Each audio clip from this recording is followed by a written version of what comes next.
안녕하세요. 꼬꼬미파파 강목사입니다. 오늘은 8월 21일 맥체인 성경 읽기 해설을 하겠습니다. 오늘 말씀의 주제는 역사의 주인공입니다. 사무엘상 13장은 사울의 실패입니다. 이스라엘은 블레셋과 전쟁을 치릅니다. 사울은 군대를 소집하고 사무엘을 기다립니다.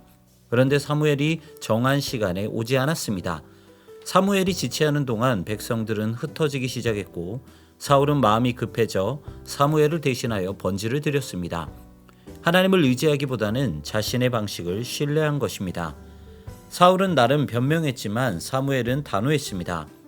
하나님이 그를 버리시고 하나님의 마음에 합한 자를 새 왕으로 세우실 것이라 말합니다. 이스라엘은 출애굽부터 가나안 정복까지 자기 힘으로 승리를 이끈 적이 없었습니다. 그 모든 것은 하나님의 능력이었고 하나님의 승리였습니다. 왕은 누구보다 이것을 알아야 했습니다. 그러나 사울은 하나님의 능력을 무시하고 자신을 의지하며 싸우려 했던 것입니다. 예레미야 50장은 바벨론 심판입니다. 지금까지 하나님은 이방 국가를 심판하실 때 바벨론을 사용하시겠다고 말씀하셨습니다. 그러나 그것은 바벨론이 잘 나가서가 아니라 하나님의 도구였기 때문입니다. 이제 하나님의 심판은 바벨론을 향합니다. 바벨론도 결국 하나님께서 일으키신 새로운 나라에게 멸망당하게 될 것입니다. 역사의 주인공은 강대국이 아니라 오직 하나님이십니다. 그리고 하나님은 당신의 백성을 다시 일으키실 것이고 용서하실 것입니다. 오직 심판과 구원은 하나님의 주권 안에 있습니다. 로마서 11장은 하나님의 주권입니다. 바울은 계속해서 이스라엘 민족을 향한 하나님의 구원을 말합니다. 이스라엘은 듣기를 거절하고 복음에 순종하지 않았습니다. 하지만 하나님은 이스라엘을 버리지 않으셨습니다. 하나님은 항상 택하신 자들을 남겨놓으셨습니다. 하나님의 섭리는 신비로워서 이스라엘의 넘어짐이 이방인의 구원으로 연결되도록 만들어 놓으셨습니다. 그렇다고 이방인들이 자랑할 것도 없습니다.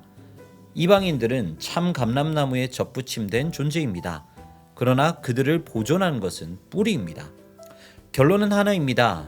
사람은 그저 신비로운 섭리를 온전히 알 수 없다는 것입니다. 우리는 그저 우리가 얻는 구원에 감사해야만 합니다. 시편 28편과 29편은 구원의 하나님 찬양입니다. 다윗은 하나님께서 계시지 않는 자신의 인생이 얼마나 무력한지를 잘 알고 있었습니다. 그래서 항상 하나님께 부르짖었습니다. 하나님을 반석이요 방패로 의지했습니다. 하나님은 목자로서 당신의 백성을 인도하시고 구원하신다는 사실을 믿었습니다.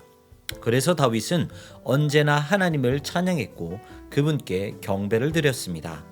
역사의 주관자가 되시는 분은 하나님이십니다.